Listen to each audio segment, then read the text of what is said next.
Good evening and welcome to the April 23rd meeting of the Falmouth Conservation Commission. This meeting is being held virtually via Zoom video conference and is also being broadcast by FCTV on cable channel 9. As this meeting is being recorded by Zoom and broadcast by FCTV, please be cognizant of what you say, how you say it, and what can be seen and heard in your background. We're missing one commissioner tonight. However, we have a quorum. We're moving forward. Just as a reminder, I'll call on each of you for commenting so we don't need to trip over each other, and that all votes need to be done by roll call. So when I call your name, please state your name and your vote for the record, even if you've made the motion or the second. To our public attendees, at any time during this meeting, you may enter any comments or questions via the chat function. At the appropriate time, they will be read into the record.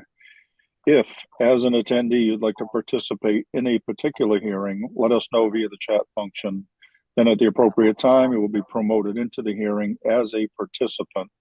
When you are selected, you must have your video enabled, be succinct and respectful of others. Public comments will be limited to 3 minutes each.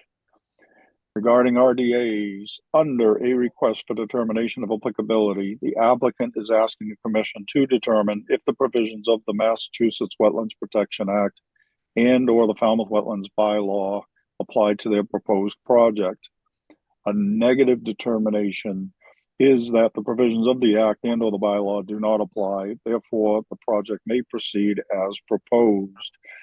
A positive determination means the provisions of the Act and/or the bylaw do in fact apply and/or may require some conditions. Therefore, the project would require a notice of intent application. So as an applicant, you actually want to hear us say something negative. And for the benefit of anyone waiting tonight for a particular hearing, and so that you're not waiting unnecessarily, the following hearing is expected to be continued. Number 0, Brockton Street. All right, that brings us up to vote minutes, March 26, 2025. Anyone? Chairman, I reviewed the minutes and I'd move approval as written, pending any comments this evening. Patton. First, second. All right, we have a motion and a second to accept the minutes as submitted for 3/26. Questions, comments, additions, deletions? We're voting. Betsy. Gladfelter, aye. Courtney. Bird, aye. Matthews, aye. Ron. Driscoll, aye. Russ. Robbins, aye. Steve. Patton, aye. It is unanimous. We have accepted the minutes of March 26th. Next up is the vote minutes of April 2nd, 2025. Anyone? I'll make a motion to accept the minutes of April 2nd, subject to any changes that people might make at this point. Bird, second. All right, we have a motion and a second to accept the minutes of April 2nd as submitted. Questions, comments, whatever I said before. All right, we're voting. Betsy. Gladfelter, aye. Courtney. Bird, aye. Matthews, aye. Ron. Driscoll, aye. Russ. Robbins, aye. Steve. Abstain. Didn't attend. All right. All right, we still have 5 to accept the minutes. We have accepted the minutes. Thank you, Kristen. Next up, our request for a continuance or determinate for an RDA. Daniel Hickey, 368 Edgewater Drive West, Falmouth, Mass. For permission to pump, dry, fill, and abandon or remove a failed cesspool and to install a new Title V sewage disposal system. Alyssa. Yes, the applicant has requested a continuance until April 30th. Bird, so move. Driscoll, second. We have a motion and a second to continue this until April 30. Questions or comments? We're voting on the continuance. Betsy. Gladfelter, aye. Courtney. Bird, aye. Matthews, aye. Ron. Driscoll, aye. Russ. Robbins, aye. Steve. Aye. It is unanimous. We have continued this until April 30th. Next up is a request for a continuance under a notice of intent. John R. Callahan, trustee, Ardmore by the Sea nominee trust. 0 Brockton Street, map and parcel ID is 46A-07-000-042, Falmouth, Mass. For permission to remove a shed and to construct a single-family dwelling. Jen, Yes, yes, Mr. Chairman, the applicant is requesting a continuance until May 21st. Bird, so move. Driscoll second. all right, we have a motion and a second to continue this till May 21st. Questions or comments? We're voting on the continuance. Betsy, Gladfelter, aye. Courtney, Bird, aye. Matthews, aye. Ron, Driscoll, aye. Russ, Robbins, aye. Steve. Knighton, aye. It is unanimous. We have continued this to 5/21. Next up are requests for determination of applicability. Richard and Kaylee Sealy, trustee, Sealy Realty Trust, 39 Old Homestead Road, Falmouth, Mass. For permission to reconstruct an existing deck and rinse station and to conduct minor invasive species management. Alyssa. Staff recommends a -3 under the state and a -2 under the bylaw. Resource area boundaries are not confirmed. Bird, so move. Driscoll second. We have a motion and a second to accept staff's recommendation. Questions or comments? We're voting. Betsy, Gladfelter, aye. Courtney, Bird, aye. Matthews, aye. Ron, Driscoll, aye. Russ. Russ? Give me a thumbs up or a, Robbins, all right. Don't be shy. Steve, Knighton, aye. it is unanimous. We have accepted staff's recommendation. Next one has been previously continued, brings us to William and Carol Andrulus, 292 Sippowiset Road, Falmouth, Mass. For permission to construct an addition, install gutters, downspouts, and dry wells, and conduct associated grading and landscaping. Alyssa, Staff recommends a -2 under the state and bylaw. Resource area boundaries are not confirmed, and this project solely takes place in an AE flood zone. Bird, so move. Driscoll second. all right, we have a motion and a second to accept staff's recommendation. Questions or comments? We're voting. Betsy, Gladfelter, aye. Courtney, Bird, aye. Matthews, aye. Ron, Driscoll, aye. Russ, Robbins, aye. Steve. Knighton, aye. It is unanimous. We have accepted staff's recommendation. Next up, Michael Magoo, 5 Indiana Avenue, Falmouth, Mass. For permission to raise, RAZE, and rebuild a single-family dwelling and to install a new Title V sewage disposal system. Alyssa, Staff recommends a -2 under the state and bylaw. Resource area boundaries are not confirmed, and this project solely takes place in an AE flood zone. Bird, so move. Driscoll second.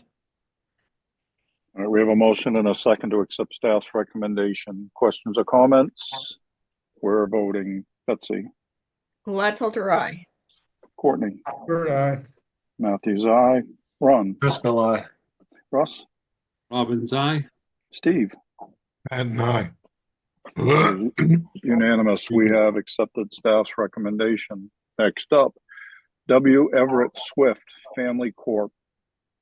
Across from 50 Old Dock Road, Falmouth, Mass. For permission to relicense an existing dock. Alyssa, Staff recommends a -3 under the state and a -2 under the bylaw. Resource area boundaries are not confirmed. Bird, so move. Driscoll second. we have a motion and a second to accept staff's recommendation. Questions or comments? We're voting. Betsy, Gladfelter, aye. Courtney, Bird, aye. Matthews, aye. Ron, Driscoll, aye. Russ, Robbins, aye. Steve. Knighton, aye. It is unanimous. We have accepted staff's recommendation. Next up, Clancy Construction, 14 Ocean Avenue, Falmouth, Mass. For permission to construct an addition, reconfigure decks and covered porches, and modify existing landscape. Alyssa, Staff recommends a -2 under the state and bylaw. Resource area boundaries are not confirmed, and this project solely takes place in an AE flood zone. Bird, so move. Driscoll second. we have a motion and a second to accept staff's recommendation. Questions or comments? We're voting Betsy, Gladfelter, aye. Courtney, Bird, aye. Matthews, aye. Ron, Driscoll, aye. Russ, Robbins, aye. Steve. Patton, aye. It is unanimous. We have accepted staff's recommendation. Next up are continued requests for determination of applicability. First up, Patrick Burke, 158 Church Street, Falmouth, Mass, for permission to reinstall mitigation plantings in accordance with Mass DEP number 25-4051. Alyssa, The applicant has requested a continuance until May 14th. Bird, so move. Driscoll, second. The reason? They're finishing up the plan. Okay. all right. We're voting on the continuance to 5/14. Betsy, Gladfelter, aye. Courtney, Bird, aye. Matthews, aye. Ron, Driscoll, aye. Russ, Robbins, aye. Steve. Patton, aye. It is unanimous. We have continued this until May 14. Next up, Cindy Coates, trustee, 187 Penzance Road Trust, 187 Penzance Road, for permission to construct 2 dormers. Alyssa, Staff recommends a -3 under the state and a -2 under the bylaw. Resource area boundaries are not confirmed. Bird, so move. Driscoll, second. all right, and you have a note in the staff report about you won't sign off on the building permit. Correct. So the last order of conditions that was approved by the board required that outstanding planting requirements were taken care of prior to any building permit sign-offs in regards to the boathouse and the workshop. These dormers have to do with the workshop, so we were going to uphold that special condition. Okay, appreciate that. All right, we have a motion and a second to accept staff's recommendation. We're voting Betsy, Gladfelter, aye. Courtney, Bird, aye. Matthews, aye. Ron, Driscoll, aye.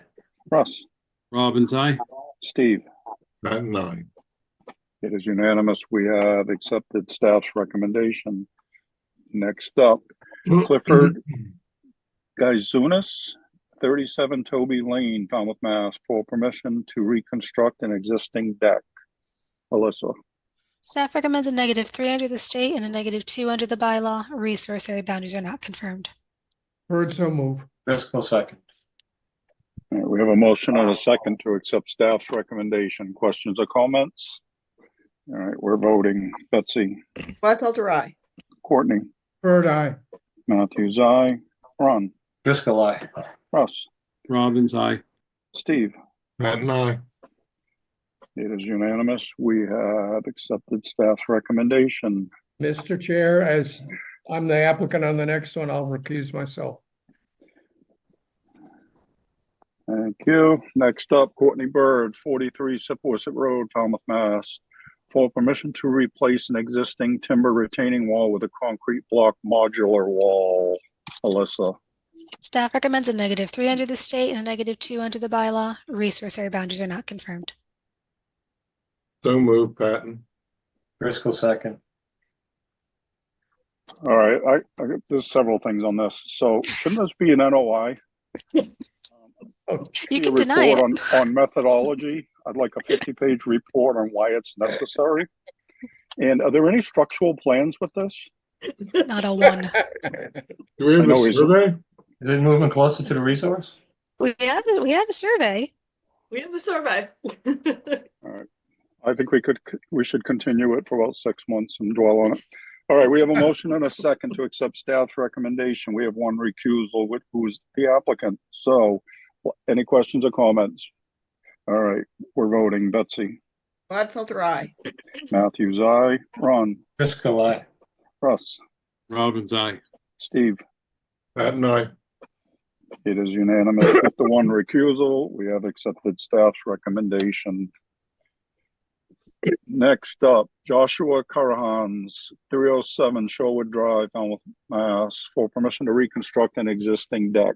Alyssa, Staff recommends a -3 under the state and a -2 under the bylaw. Resource area boundaries are not confirmed. Bird, so move. Driscoll, second.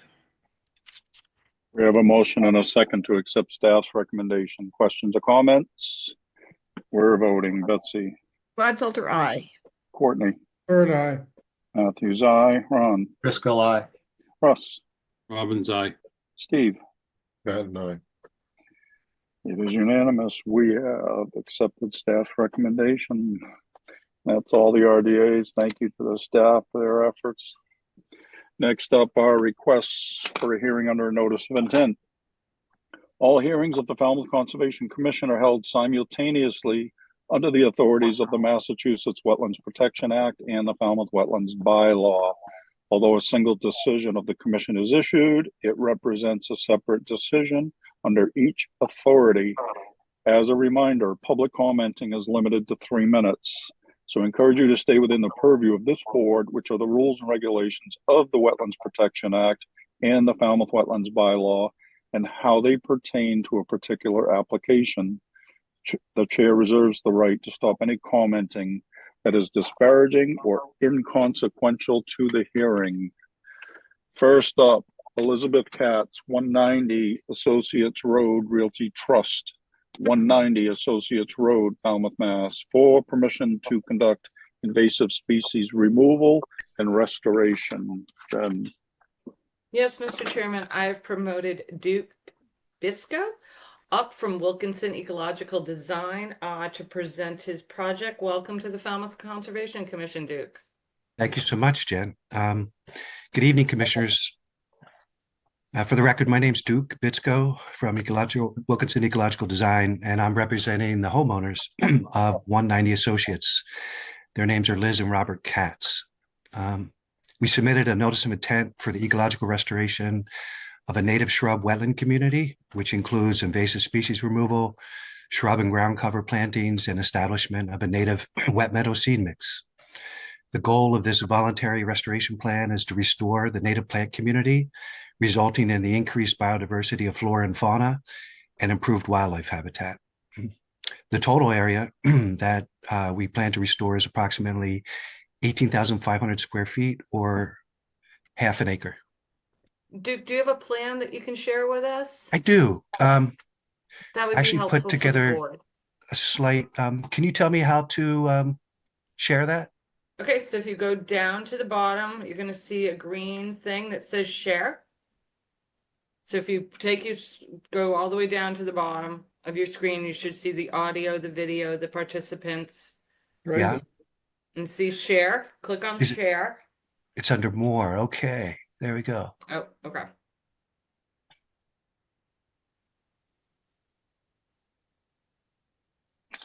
And then click the screen that has, yep, Can you see that? perfect. Yes, we can see that now. Thank you, Duke.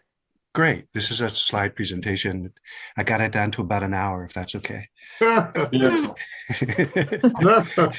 Denied. Actually, it's I can go through this very quickly. This is a slide of the property diagram. It's really an aerial photograph showing north is facing up. The 190 is shown to the right-hand side with Associates Road to the east. To the west is a natural pond. Beyond that, to the west is the ocean. And then you can see the property line that's in a larger dash line. Just move down. Okay. For those of you who weren't able to get out to the site, this is just a panoramic photograph taken last week from the homeowner's deck. In the foreground, you can see a fence. I believe it's about 4 feet tall, and mitigation plantings. These were from a previous NOI for a mitigation plan.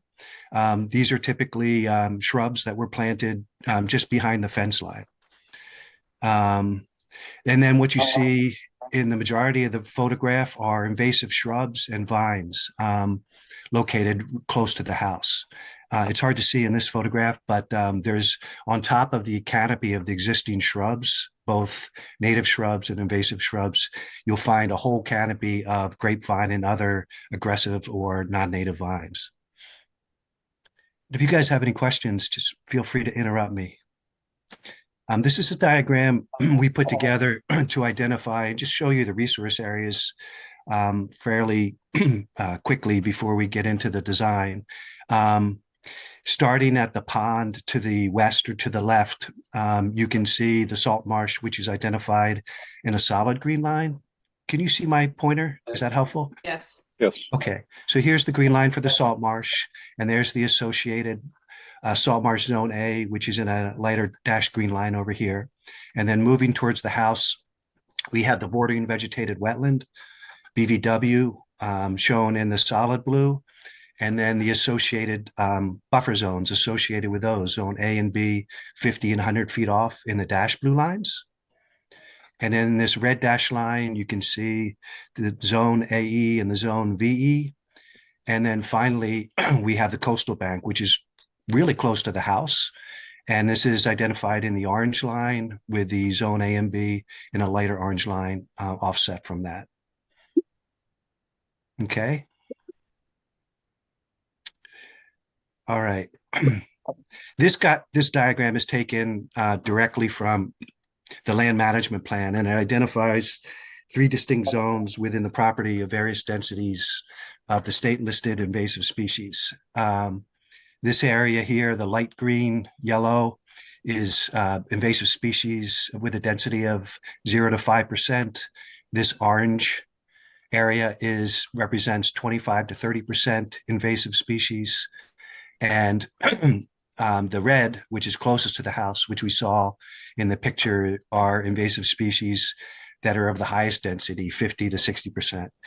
And just you can judge from the photograph, it was fairly difficult to go out and actually draw these lines in the field because the densities of the plants were so thick. But this is the best effort that we came up with to identify these so that we can come up with a really good restoration plan. Our proposal to restore all 3 of these areas, which total almost a half an acre, with a combination of invasive removal, restoration seeding, and native shrub and ground cover plantings.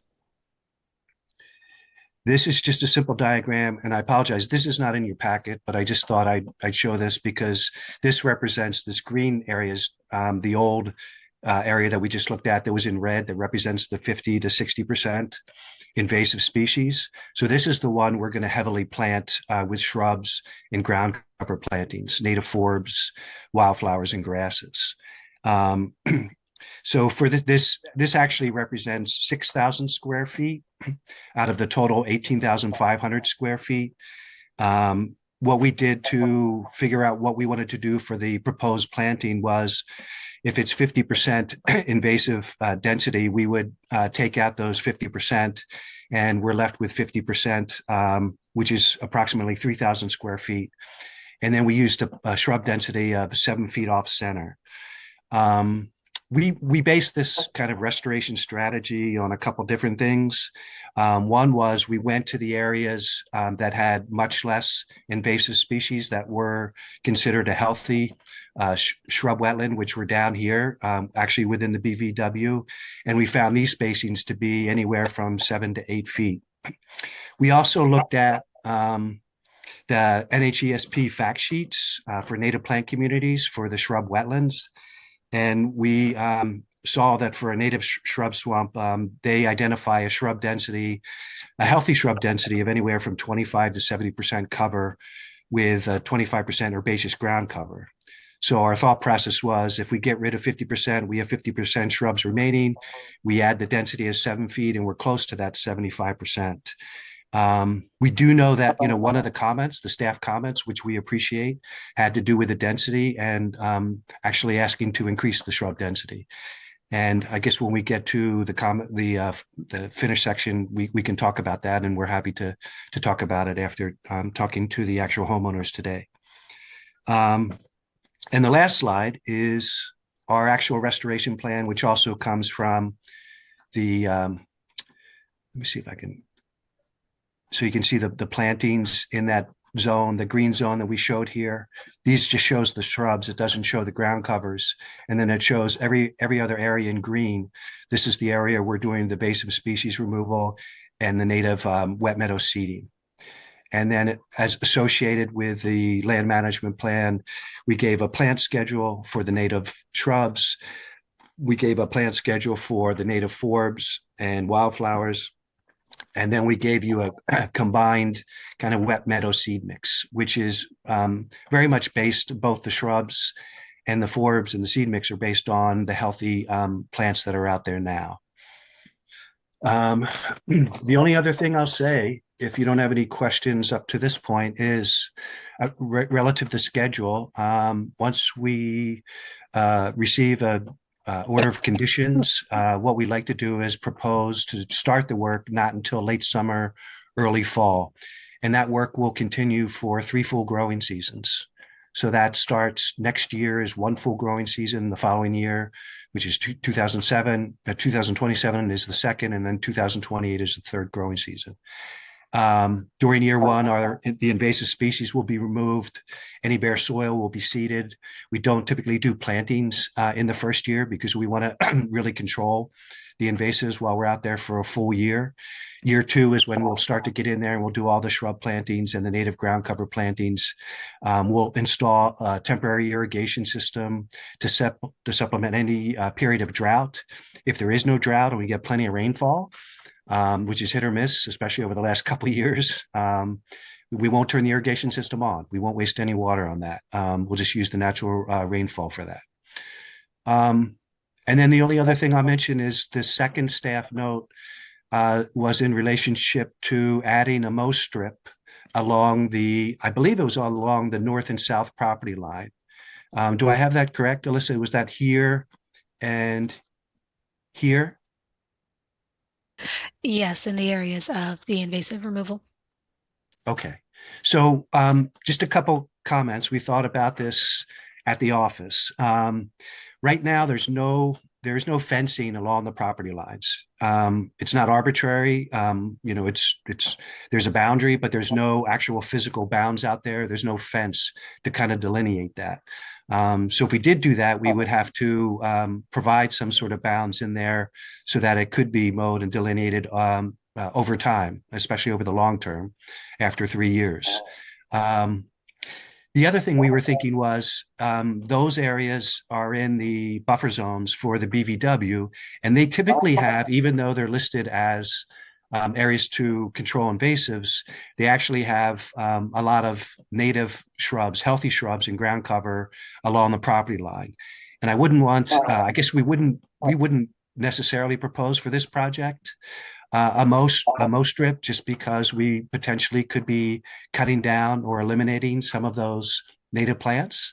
But that was just our thought process at the office. And of course, we'd love to get your feedback on that. And that's the end of the presentation, and please ask any questions. Thanks, Duke. You can stop sharing for the moment. So just so you know, Duke, the way we typically do it is we allow someone like yourself to do your presentation. We try not to have anybody interrupt. Then we'll ask you to stop sharing, and then we hand it over to staff first, and then Commissioner for comments and questions. Just don't be annoyed if we ask you to share this plan again. Okay. We've been known to do that once or twice. No worries. All right, Jen. Yes, Mr. Chairman, thank you, Duke. We've worked with Wilkinson for a while, so we understand kind of how you approach these projects, but the board does like to see slightly more density. 7 to 8 feet is a little much for this commission. So if you could tighten that up a bit and add a few more shrubs, that would be great. We just offered the idea of the mow strip in order to help maintain these new plantings that you're doing, so the neighbors' invasives don't, make your job that much more difficult. But if that's something that you don't want to undertake, it's not a requirement. We were just merely making a suggestion. Understood. Thank you. I was just going to say the homeowner is more than willing to increase the density we talked about. I think we had a total of, just for shrubs, a total of 69 shrubs. And we talked about reducing the spacing and increasing the amount of shrubs from 69 to 85, if that's acceptable. And number two, one of the things that I've talked to the people, now I'm relatively new with Wilkinson. I've been on a conservation commission for 25 straight years now.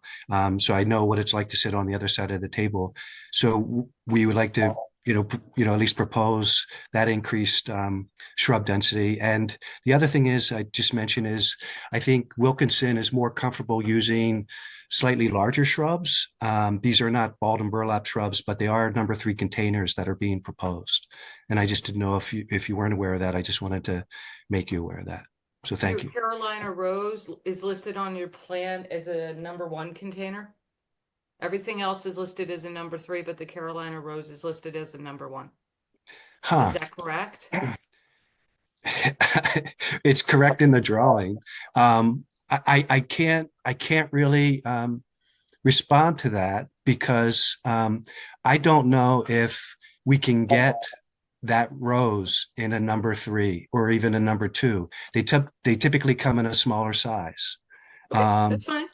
Yeah, I just wanted to make you aware that's what your plan said. I'm assuming that's why. Like I said, I'm a landscape architect and I've been in this business for a long time. And nurseries, sometimes they just don't. It doesn't make sense for them to grow like the roses, to that size, because they only get so tall to begin with. Nope, that's fine, and we appreciate you talking to your clients about the density change, and appreciate that effort. Thank you. That's all, Of course. Mr. Chairman. Thank you. Alyssa. No questions. Thank you. All right. Commissioner comments and questions. Betsy.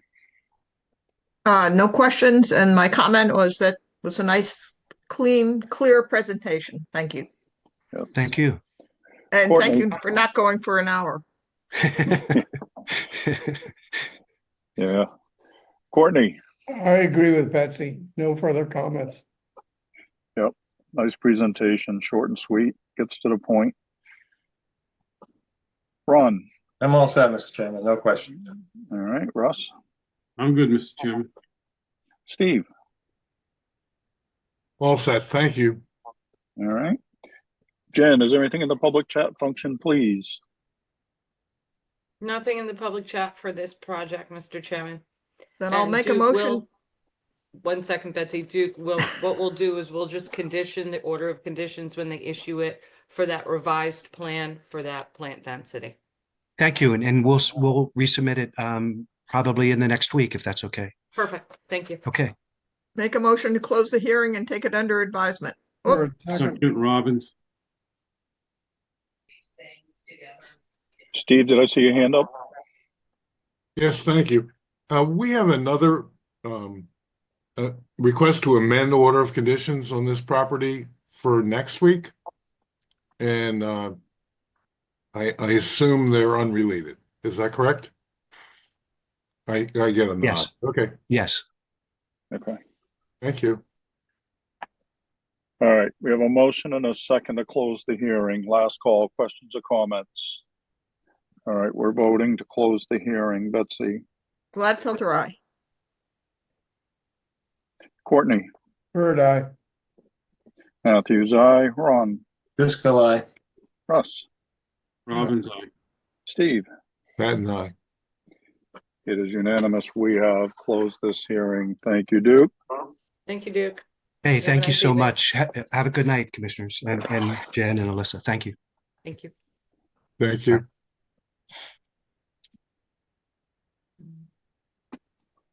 25 years. Wow. That give Betsy and Courtney competition. Yeah. All right. Next up, Anthony. Did I say this right? Rocky? 225 Lakeshore Drive, Falmouth, Mass. For after the fact permission to construct a rock wall and for permission to install restoration plantings. Jen. Yes, Mr. Chairman, I am promoting Kasha from Cape and Islands Engineering to present the project.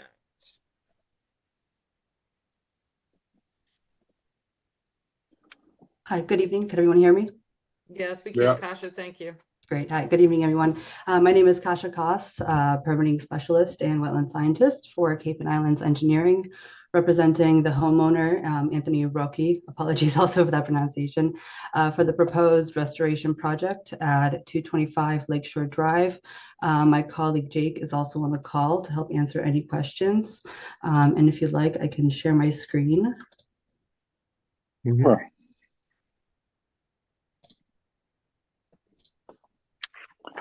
All right. And so we've filed a notice of intent application for the after the fact approval for the installation of a stone wall, removal of a paver walkway, as well as the installation of restoration plantings within the 100-foot buffer zone to resource areas. An enforcement order was issued on April 6th of 2023 for these unpermitted activities, including clearing within the buffer zone. And we've worked with the commission to develop an appropriate restoration plan. The property is a residential lot containing a single-family home with frontage to Jenkins Pond, a great pond. Surrounding resource areas include inland bank, land under water bodies, land subject to coastal flooding, and the 100-foot buffer zone.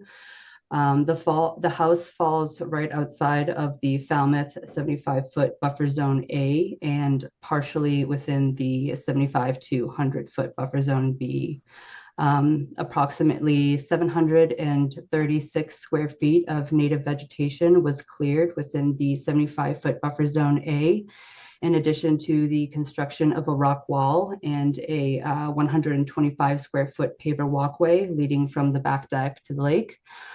Since the enforcement order, the 125-foot paver walkway has been removed, and approximately 615 square feet of restoration plantings are proposed within the previously cleared area, totaling slightly more than the total cleared area. Proposed restoration plantings include sweet pepper bush, huckleberry, low bush blueberry, as well as high bush blueberry. And staff comments were received on April 22nd. And as requested, a total of 41 plants will be installed at 4 feet apart within the area in question. We can omit the low bush blueberry if the client is not in favor of installing a fence. If the commission has any other plant species to recommend, we can gladly take those into consideration. The huckleberry does intend to be planted as individual shrubs and not in sod, as suggested in the comments. And to address the comment on grading, we can certainly add spot grades to the planting area on the plan should the commission request it, but no major grade changes are anticipated with this project. The area is currently disturbed. Some materials expected to be brought in to improve the soil conditions, but any regrading is not related to changes in elevation. So with that, I will open it up to any questions. Excellent. Thank you, Kasia. You can stop sharing, please. Thank you. Jen. Yes, hi Kasia. The comment about the fence, have you talked to the client about blueberry with a little fence? And when we say fence, we just mean those single rail, they're maybe a foot, maybe a foot and a half at most off the ground. If your client doesn't want to install that, we can absolutely work with Cape and Islands to choose another shrub. So that's fine. Good to hear that the huckleberries planted as individual shrubs. It can be hard to locate sometimes. So if you have trouble locating it and you need to modify that, just let us know and we'll work with you on that one. And I think the regrading, we just want to make sure like we know what the grades are out there. So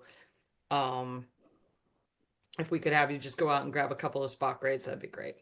Sure. Other than that, no additional questions or comments beyond that. Mr. Chairman, thank you. All right. Alyssa. No questions, thank you.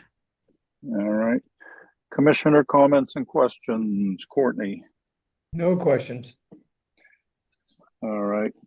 Jen, at some point, would maybe just throw a reminder out there that the fence is just a single rail, short. It's really just a mower preventative, right? So, Correct. It's not very tall. And honestly, once the shrubs grow up, sometimes you don't even see it. But if they really feel strongly about it, Kasha, just let us know and we'll work with you on another plant species.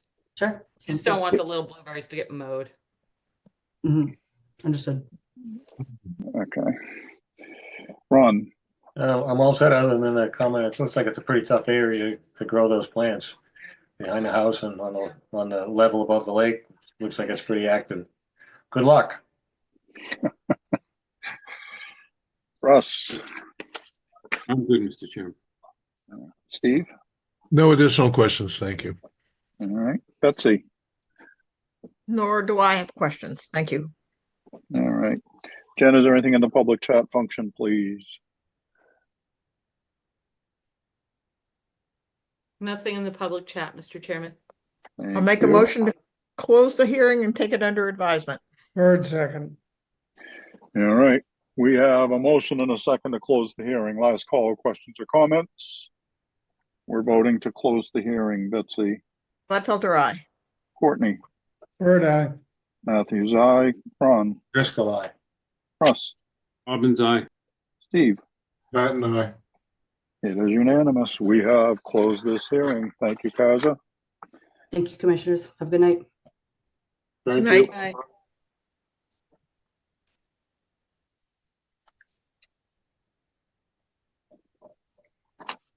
All right. Next up, continued request for hearing under notice of intent. First up, Nordo Nissi III and Jane Nissi, 117 Little Neck Bars Road, Falmouth, Mass. For permission to reconstruct a garage, install a pool with patios, construct a deck and rinse station, and install mitigation plantings. Jen. Yes, Mr. Chairman, give me 1 second. I accidentally Okay. booted Steve out. I need to bring Tim in and I need to move Kasha back. Sorry about that, Steve.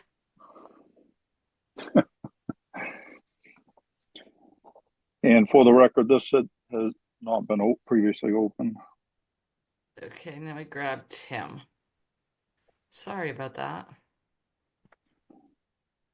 Steve, sometimes all my little names jump around and I go to grab somebody and it switches and then I boot the wrong person out. Well, should be grabbing people. I'm down at the end. I'm the last one. It's hard to get me. Good evening. Hello, Mr. Santos, you're up, sir. Oh, good evening. For the record, Tim Santos from Merrill Engineers representing the applicant. First, I'd like to thank staff for working with me on this project because we've had a few continuances to get to this point, but I'm hoping we're good to go tonight. So the project is located at 117 Little Neck Bars Road, and with your permission, I will share my screen. Yes, sir. I almost forgot about that one. So the resource areas on or within 100 feet of the property are fresh pond to the west of the property. There's a salt marsh to the rear, bordering vegetated wetland, coastal bank. We have a few isolated wetlands on the eastern side, and the entire property is located in land subject to coastal storm flowage. Property is currently developed with an existing single-family home and a detached garage, gravel driveway, lawn and landscaped areas. We are here tonight looking for your approval to demolish the existing garage and construct a new garage that is further away from the wetland. We're also proposing addition on the western side of the house and renovations to the existing home, as well as a pool and some hardscape as shown on the plan. All of this new development shows an increase of 61 square feet. At a 2-to-1 ratio means 922 square feet of mitigation plantings, and we're proposing 925 in this area right here. The project's also located in DCPC, so I've provided some DCPC calcs on the plan as well, and we are required to plant 1,107 square feet, and we're proposing 1,120 square feet. These DCPC plantings are located here. Roof runoff will go to dry wells as shown on the plan. And I believe that covers it. We've addressed all of staff's concerns from the previous staff report. And I believe we have a clean staff report at this time, so I'm hoping we can close the hearing tonight. And if the board has any questions, I'd be more than happy to address them. Thanks, Tim. Jen? Yes, Mr. Chairman, I have no questions. We've been working with Tim on this for a little bit now. So thank you, Tim. Thank you. Excellent. Alyssa? No questions, thank you. Tim, you're 2 for 2. I don't know. Here we go. All right, commissioner comments and questions. Ron, we're going to start with you. Good, I'm all set. It's a beautiful plan. And I know you've done a lot of work on it. It's a beautiful lot, and hope it all works out. That's all. Thank you. All right, Russ? I'm good, Mr. Chairman. All right, Steve? Thank you. It looks like we're all set. All right, Betsy? It looks good. No questions. Thanks. Courtney? Good project, nicely presented, thank you. Good effort all around. Thank you, everyone concerned. Jen, is there anything in the public chat function, please? Nothing in the public chat, Mr. Chairman. Make a motion, close the hearing and take it under advisement. Fiscal second. Wow. All right, we have a motion and a second to close the hearing. Last call, questions or comments? We're voting. Betsy? Gladfelter, aye. Courtney? Bird eye. Matthews, aye. Ron? Driscoll, aye. Russ? Robbins, aye. Steve? Pat and I. It is unanimous. We have closed this hearing. Thank you, Tim. Thank you. Have a great weekend. Hope everybody enjoyed this beautiful day today too. Take Yeah, care. it was nice. Thanks, Tim. Good night. Night, Tim. All right, the next one had been previously continued, brings us to Honor Fullerton Stone, 44 Kerry Lane, Falmouth, Mass, for permission to conduct invasive species removal and restoration and to maintain a vista corridor. Jen? Yes, Mr. Chairman, I am promoting Nick Crawford from Crawford Land Management. They are presenting the project. Nick, you're doing this one? It's me. Okay, perfect. Good Nick. evening, everyone.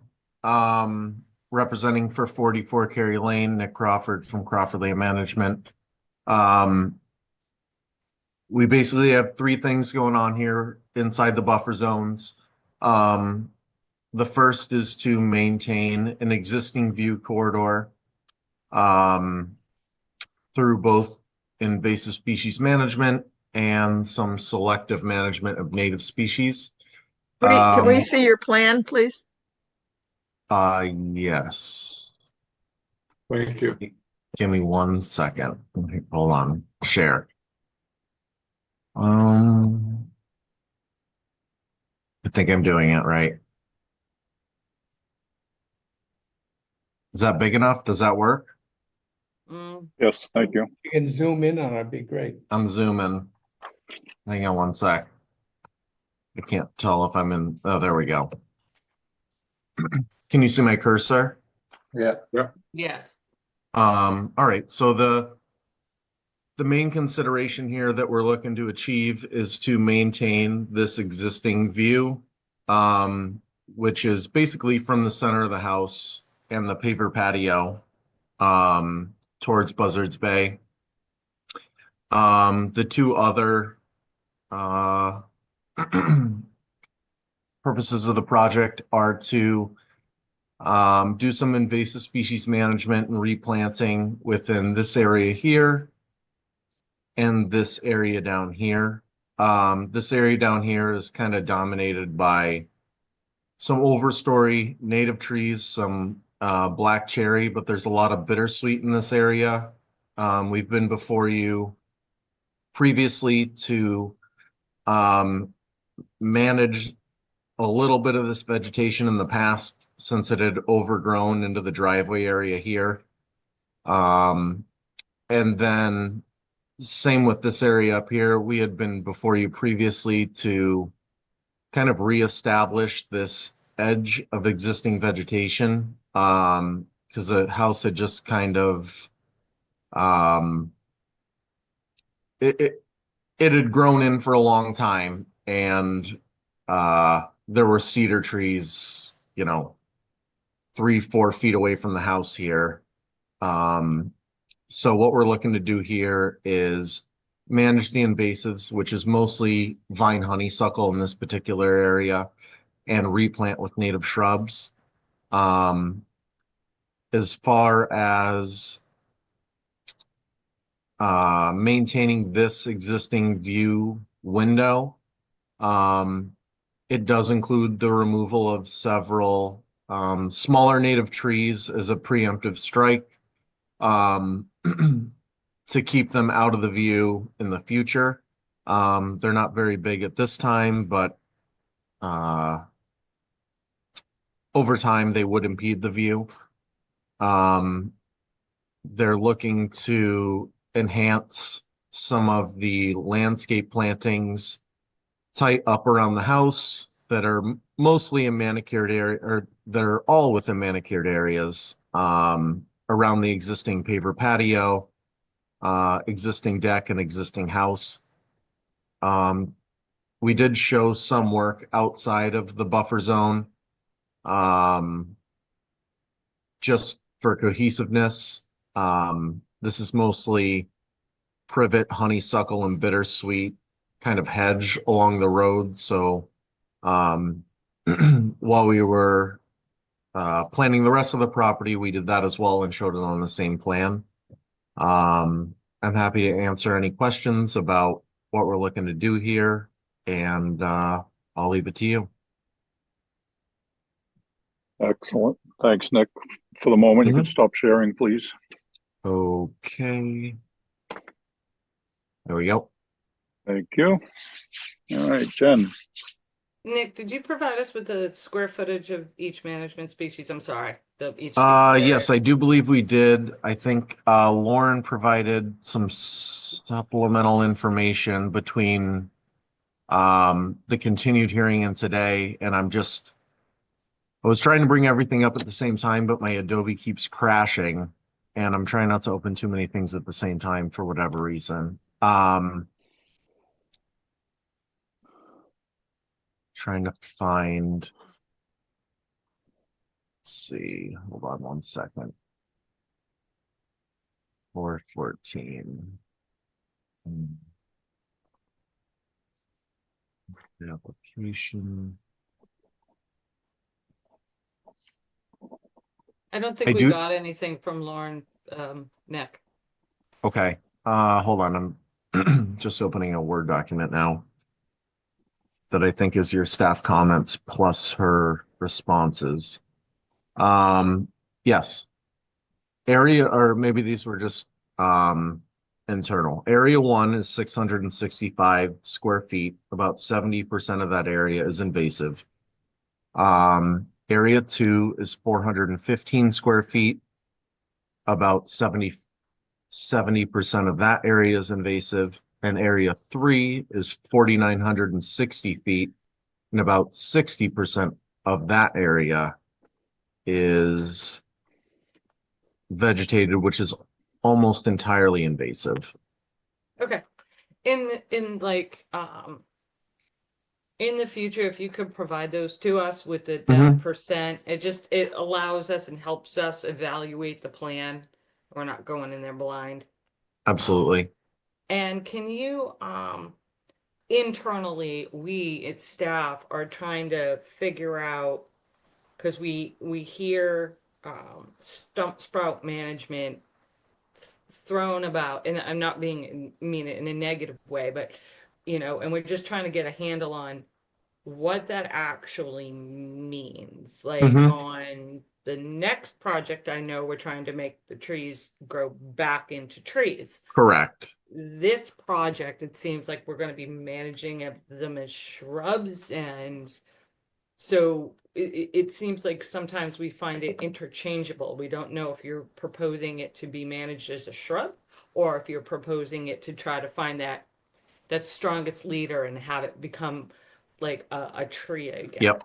Understood. In this instance, you are right. Within the view corridor, we are looking to um, manage these trees more in a shrub form to maintain the view, allowing everything outside the view corridor to naturalize, as opposed to the project that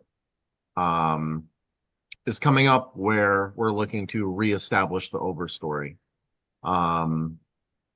So they can be kind of interchangeable, as you said. Stump sprout management is a broad term. And it can mean different things, but in this instance, it means manage them for lateral growth, and try to keep those trees, but preserve the view. Okay. So I guess what I would ask that in the future, just kind of flush out a little bit when you're using that broad term stump sprout management, so we have a better idea. I mean, we're just not keep asking the question over and over again, that we just have like a little better idea of what you're proposing. Yep. Because sometimes we're like, well, we don't know if this is going to be a tree or a shrub.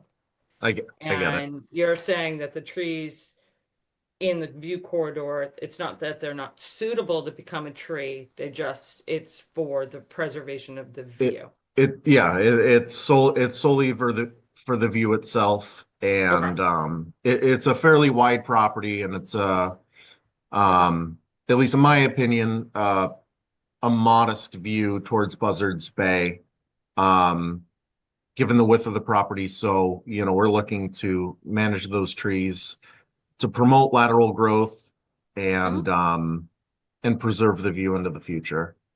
Okay. They are trying to Market the place. yes, not that this matters for conservation purposes, but the property is up for sale, and they're trying to promote its best qualities, and hence we're trying to get something on record for the view, so that a potential owner knows that if they were to purchase the property, this view is number one, permitted, and number two, would be allowed into the future, along with the enhancements of the landscape plantings around the house. Obviously, we're trying to beautify the property and make it look more appealing to buyers, and that's one of the purposes of this application.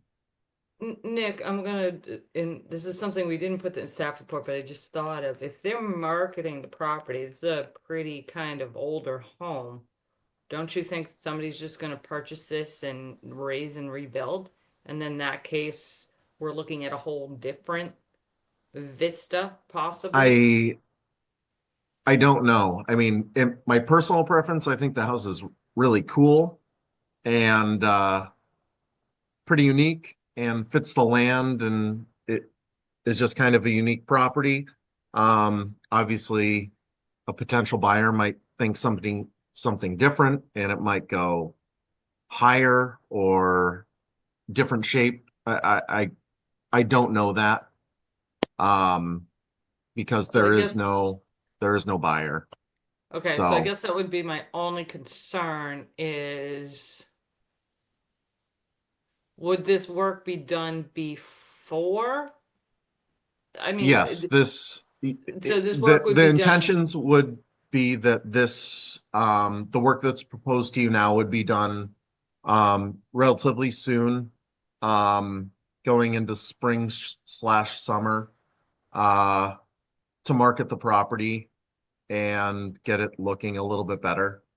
And a potential buyer, they very well may do something completely different, or they could remodel the existing home. I don't know. Okay. So what we might have to do, Nick, is we might have to put something in the order of conditions that if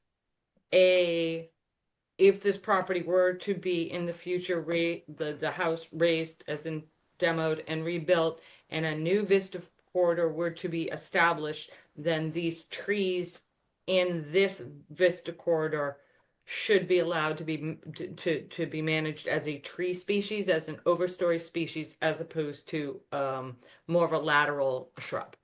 Yeah, I mean, Does that that sounds seem fair, and reasonable? that sounds like it makes sense if they were to, if a new buyer and or homeowner was to seek a different house shape, and look for a different view, then it would make sense if this wasn't the desired view corridor, that this would be left to naturalize. Okay.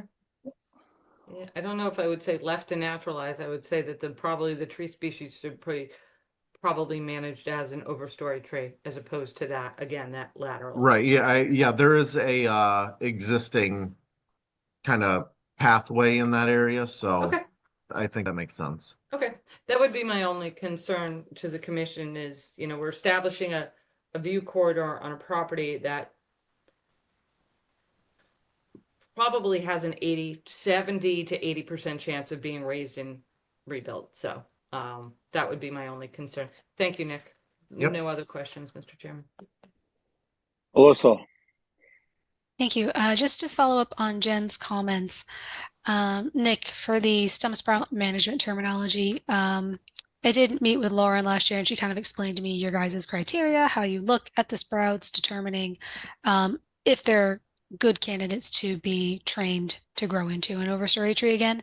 For me, I think it's the good candidate part that confuses me because I can't tell if it's a good candidate to grow into a tree or to stay as a shrub.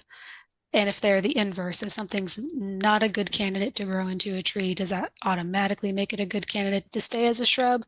Or if it's, because to me that's what makes sense, but sometimes you guys propose to remove those and replace them with shrub material.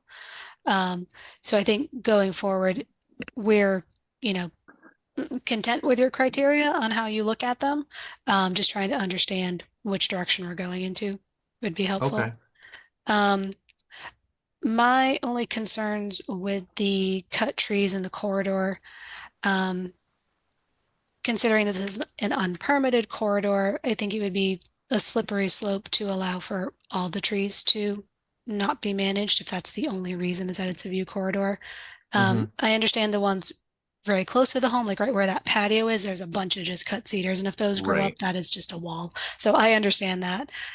But considering the one we're going to have after this hearing, 10 Circle, where I met Lauren out there, just because trees are cut, vistas never allow for trees to be removed. We allow for pockets of view to be opened, branches to be removed, maybe select saplings, but never just trees in their entirety. So there's none in the way. So having some to grow back into trees would probably be, in my opinion, the best way to go and to stick with the regulations, but that'll be up to the board. But thank you. all right, Commissioner, questions or comments? Russ? I'm good right now, Mr. Chairman. Okay. Steve? Yeah, I don't have any questions. Thank you, Mr. Chairman. All right, Betsy? I agree with Alyssa. I was wondering why all the trees in the Vista corridor were being cut.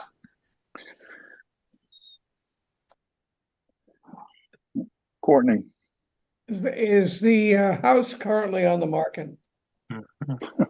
I know for a fact that it was, and that it wasn't, and I believe that it either is or is about to be again. Yeah, I'm wondering if isn't a strategy that could be employed here, that you don't do the work until it's sold, and then the new owner can come in with an amended order and get the view corridor they want if they're gonna blow up the house and redo it. In other words, is there another way of approaching this? Yeah, I mean, I do understand what you're saying, like the chicken before the egg. Yeah, exactly. But in my experience, seeing these types of properties, no matter what town they're in, if there is an established and or permitted view window corridor, whatever you want to call it, and that is established and it is the path of least resistance to have a view in the future, even if the house was to be demolished and or rebuilt, there would be one of two ways that it could go. One is they would design the new house to fit the existing views. And the second is do nothing and build the new house and then curtail the proposed views to kind of the window openings of the new house. But either way, what we're proposing here is still the path of least resistance, requires the least amount of removal, pruning, and or disturbance. What I think I'm suggesting is that you could get this a permit tonight with your proposed view corridor. And now you don't do the work. You have the permit, good for 3 or 5 years, whatever it is. And the new owner can come in. They can either do the work as approved, or they can come in and ask for an amended permit.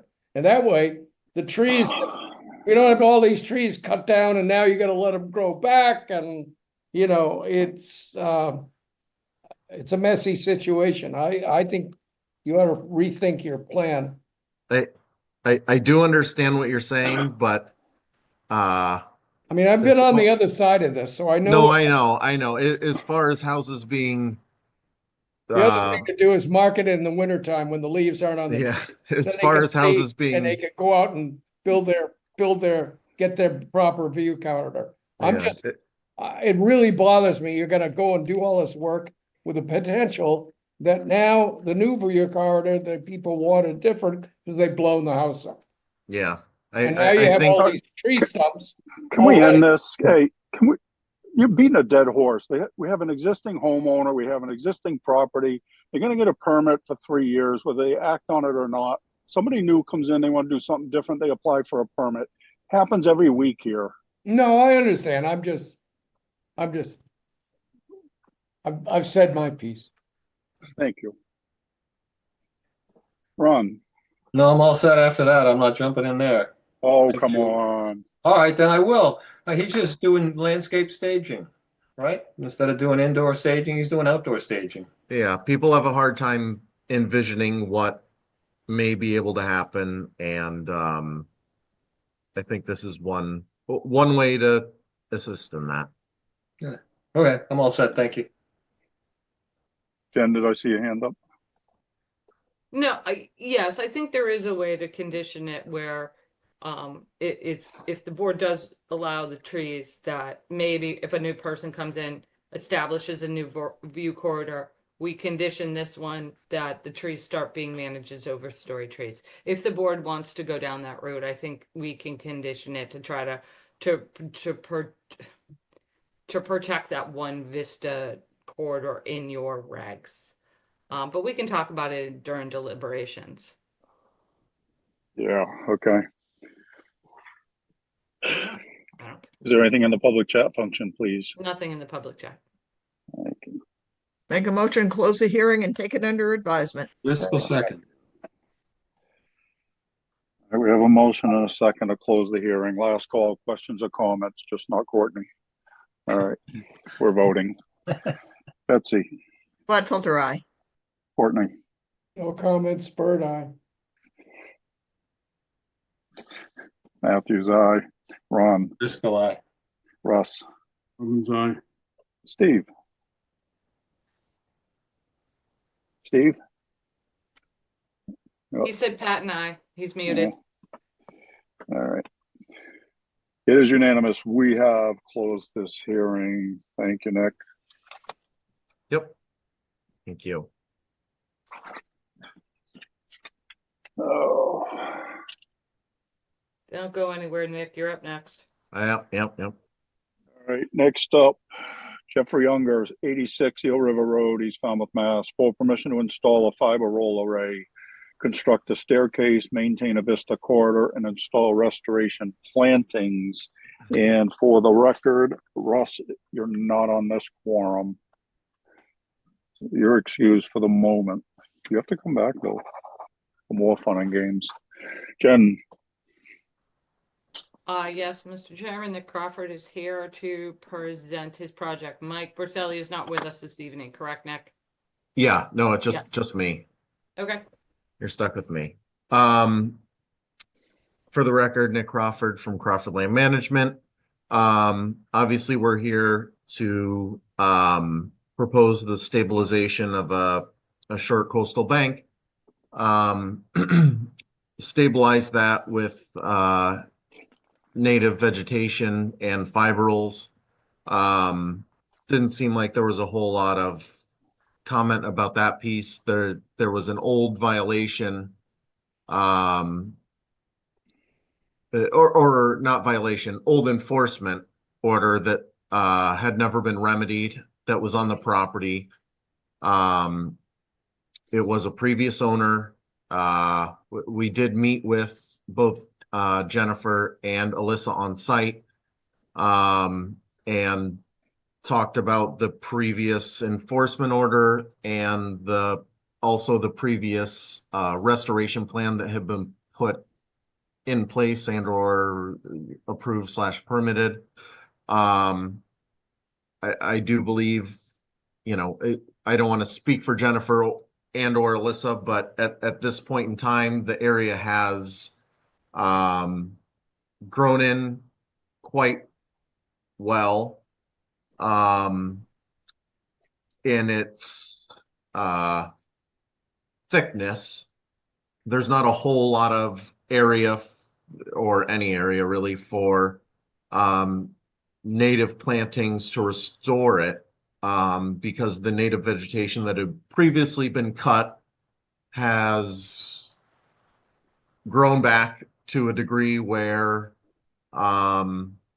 it seems as though, to make areas suitable for replanting with native vegetation would create a larger disturbance than working with the vegetation that's already there. We submitted a stump sprout management protocol for the vegetation that exists on site. We show again, we show a view window / corridor to be maintained within the guise of conservation regulations, but everything outside of that, we would be training the stump sprouts of overstory trees back into single or double multi-stem trees. Just not the 16 sprouts or 8 sprouts that they are at this point in time. The understory trees and or large shrub vegetation would basically be managed to the healthiest stems and then allowed to regrow. And then the understory vegetation would be allowed to just naturalize by itself. We talked about, what would it take to remove some of the vegetation out there and or stumps to replant with, single stem native trees and restore the area. And it was at least my opinion that to go out there and try and remove this vegetation to replant native vegetation didn't make a whole lot of sense, because the stuff that's out there right now is established, doesn't need irrigation, and creates virtually no disturbance to, whittle it down to single and multi-stem trees, versus pulling stumps and going in there with a full replanting strategy. The other thing that there were staff comments about was the artificial turf area / dog run that's in the outer buffer zone. And I believe Mike Borselli, it was his opinion that, you know, the artificial turf area that's fenced in would be, had it been permitted, it may have been admissible, and been able to be permitted.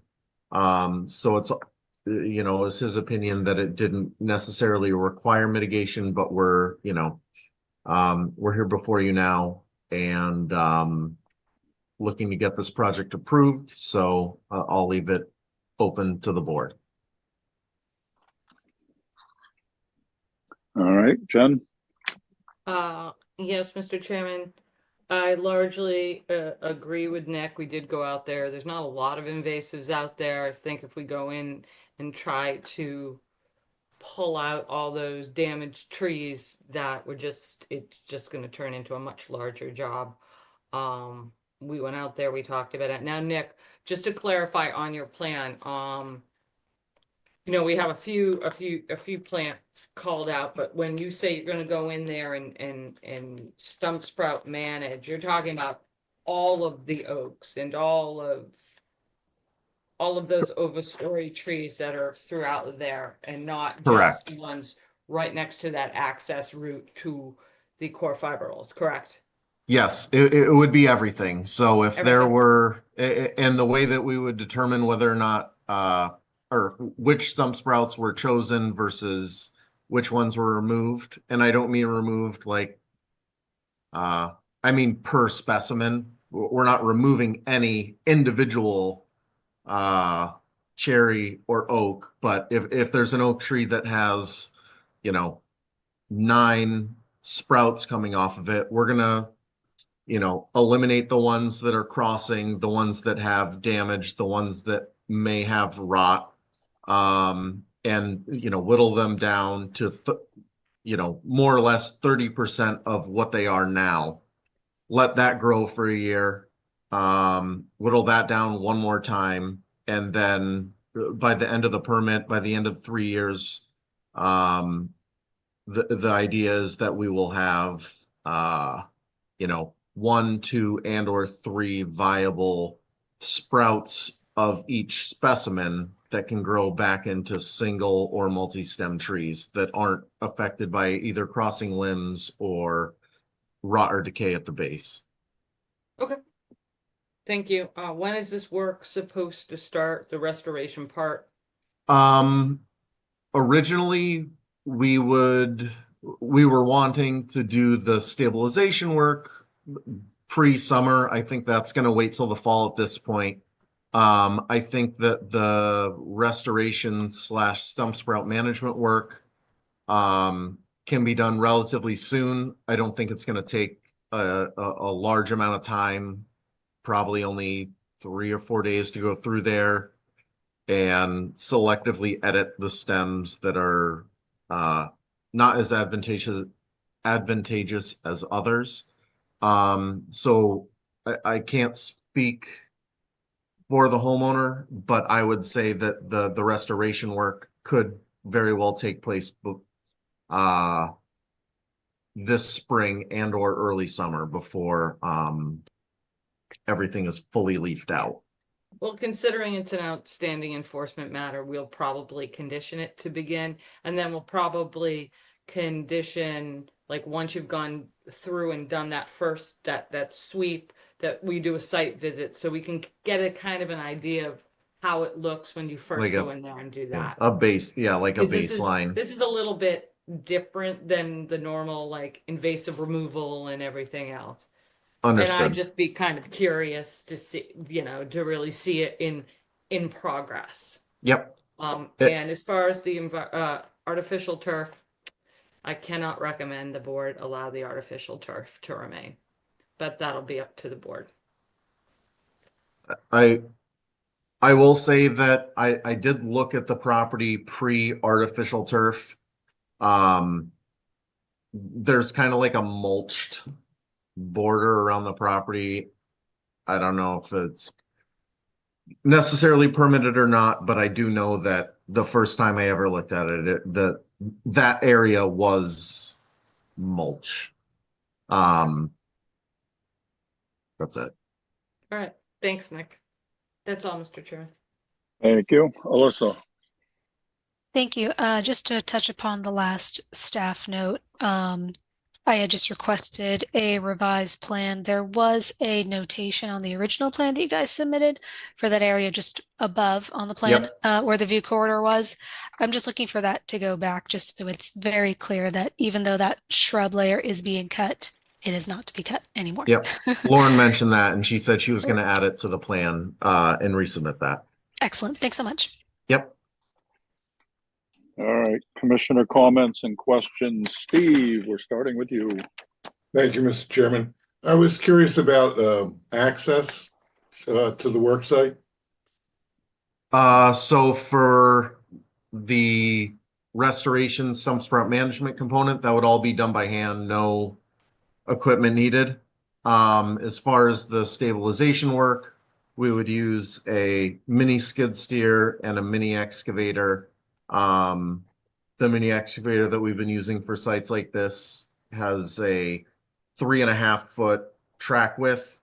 And once we get through the really narrow areas, it expands to like 4 feet 8 inches. So we'd be able to stay on top of the small grass strip and the path out to the water all the way out.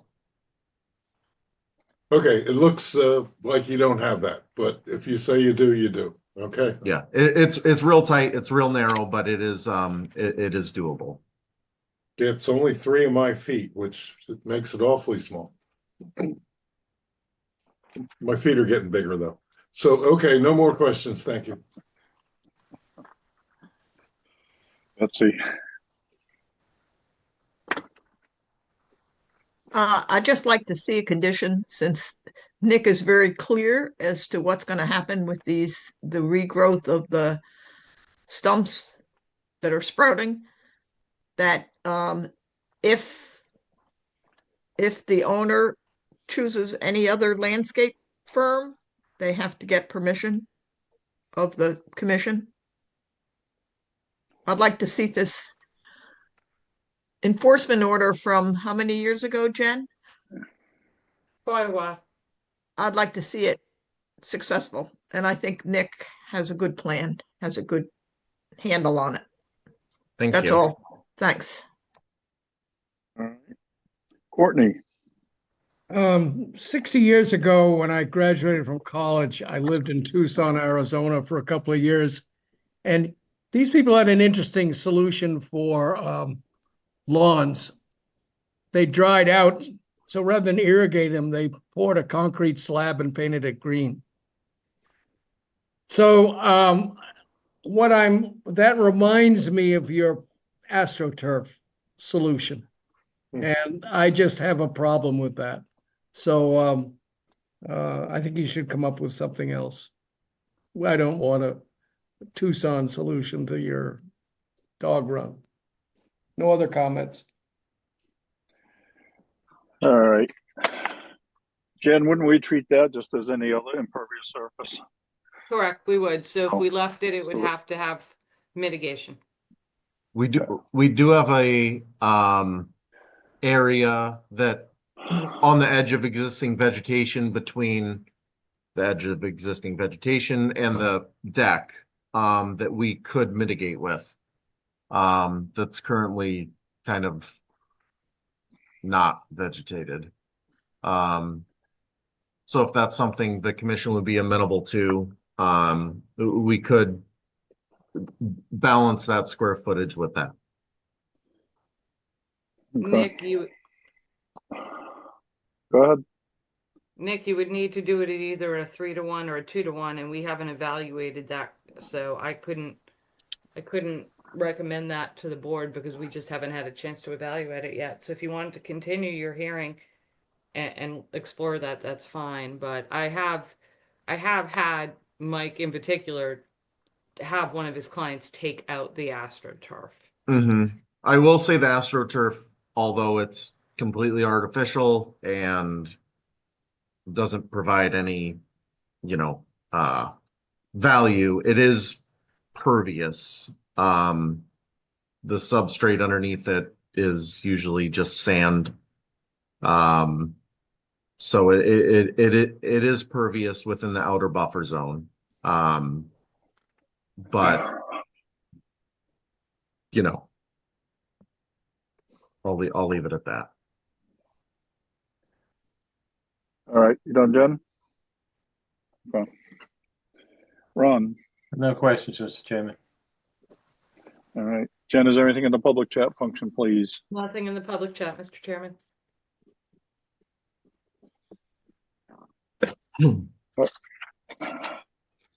Well, are we all ready to close this, or Nick, do you want to go back and check with your client? I mean, if 2-1, 3-1, I wish my Adobe wasn't crashing. Hold on. I'm just trying to figure out the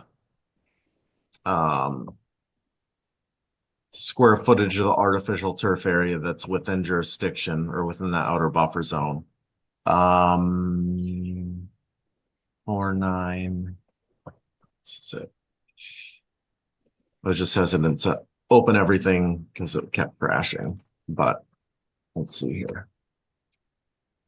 Give me 1 second. I'm just zooming in.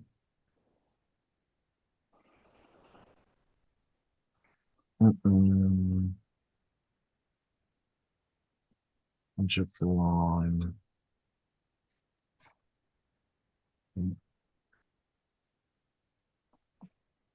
I mean, I do think, I mean, if you were to condition it to whatever you felt was amenable for whether it was 2-1 or 3-1, I do believe that we can accommodate that within the outer buffer zone to mitigate for the artificial turf. All right, so Jen, are you comfortable conditioning that if that's what we decide? Again, it's a pretty tight site, Nick. You can't have mitigation up against like within 10 feet of the house, and it visually can't see how you're going to fit that. And I'd just like to caution the board. I mean, you do not want artificial turf all over the place. And we've been seeing this come up a little bit. It's creeping into our town. And It's just another form of a patio. Yeah.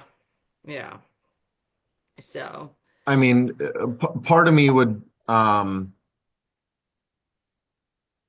obviously part of me wants to get this approved so that we can do the restoration work component before, the summer season or before we lose the season, so to speak. But, I can't say 100% just by looking at the plan. It looks really close. Looks like with the mulched area around the deck, between the area that's on the plan that says brush, mulch, and lawn.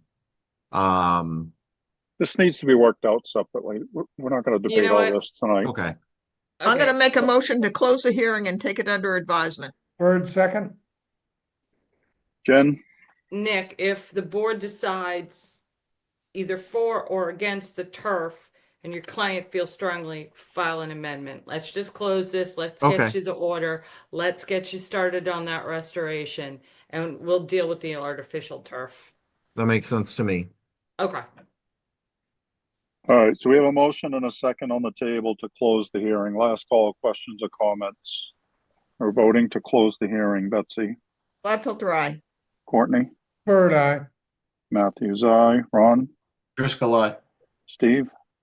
And It is unanimous with this quorum. We have closed the hearing. Thanks, Nick. Thank you, Nick.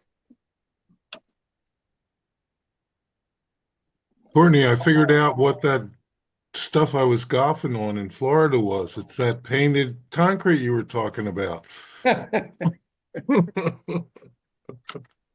I couldn't believe it when I moved out there. And They, that- they, they that's do what that in the Virgin Islands too, on slopes, believe it or not. Yeah. Was either that or they had Bermuda grass or something, and then they planted winter rye. I apologize, Mr. Chairman. Not at all. Not at all. Hey, the golf courses around here, they paint the grass green before the season, so This You know. was grass. yeah. All right. Next up, hearings under an enforcement order. Anthony Rocky, 225 Lakeshore Drive, Falmouth, Mass. Unpermitted removal of vegetation and unpermitted construction of a landscape wall within the buffer to Jenkins Pond. I think we already addressed this, but Yes, Jen. you already addressed it, but I'd like to continue this out until September 10th, just to make sure the plantings get done.